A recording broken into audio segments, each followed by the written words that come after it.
Hi friends, welcome back to Global Hub TV. Nigeria President Muhammadu Buhari has said social media is fueling hate crimes and called for heads of social networks to take substantial action. As you all know, Nigerian President Muhammadu Buhari addresses the 74th session of the United Nations General Assembly at United Nations headquarters in New York City, New York, United States, September 24, 2019. If you're just joining in, kindly take a moment to tap on that subscription button and also the red notification icon bell so that you'll be alerted whenever new videos are uploaded. While addressing the United Nations General Assembly in New York on Tuesday, Buhari said the world's emerging digital culture was at risk of being corrupted. Now, that is true anyway, but then it depends on how the president is actually presenting this and what point is actually looking into. The world was shocked and startled by the massacre in New Zealand by a lone gunman taking the lives of 50 worshippers, he said. This and similar crimes which have been fueled by social media network risk seeping into the fabric of our emerging digital culture. Placing the burden of responsibility on tech companies and social network, he added that it is imperative for them to counteract the thriving of such behavior on their platforms. They cannot be allowed to continue to facilitate the spread of religious, racist, xenophobic and false messages capable of inciting whole communities against each other, leading to loss of many lives. He said this could tear some countries apart. Then he went further to look into hate speech. The sustained rise of misinformation and incendiary posts on social media has been a topic of discussion for many years, but intensified after false news reached exponential levels during the Nigeria's election in 2015 and continued 4 years on.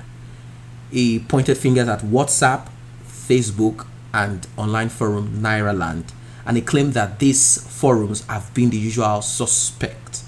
For those who do not know what Nairaland is, if you are not in Nigeria, Nairaland is actually an online platform where it's like a forum, a community where people come, not like Facebook anyway, but something like a forum where people come to, they share topics, they share informations and all of that.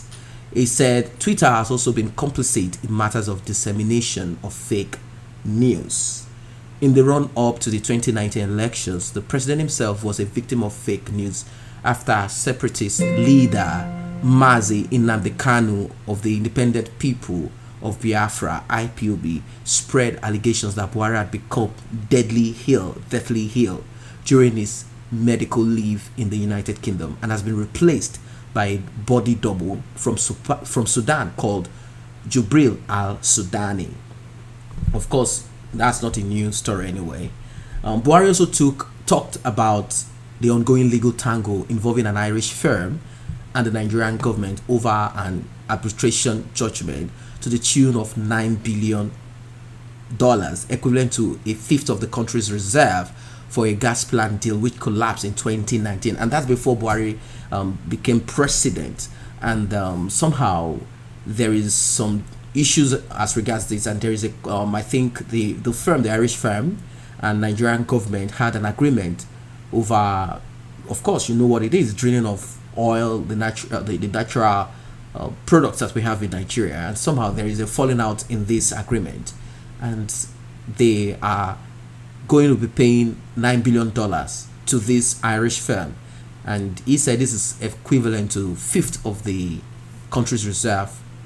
And he went further to say the former general claimed his government was facing challenges of corruption head on and giving notice to international criminal groups by the vigorous prosecution of the P&ID scam attempting to cheat Nigeria of billions of dollars.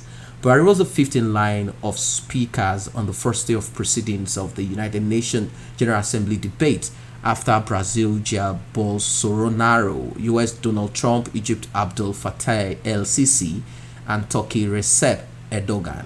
Bottom line, Buhari's speech, the second by an African head of state at this year's United Nations General Assembly debate, was heavy on external cooperation, but light on Nigeria's many internal conflicts and challenges. So what's your take about this? Let us know in the comment section below. And while you're that, May I remind you to kindly tap on that subscription button if you have not done so, and also the red notification icon bell, so that you'll be notified whenever new videos are uploaded. Thanks for stopping.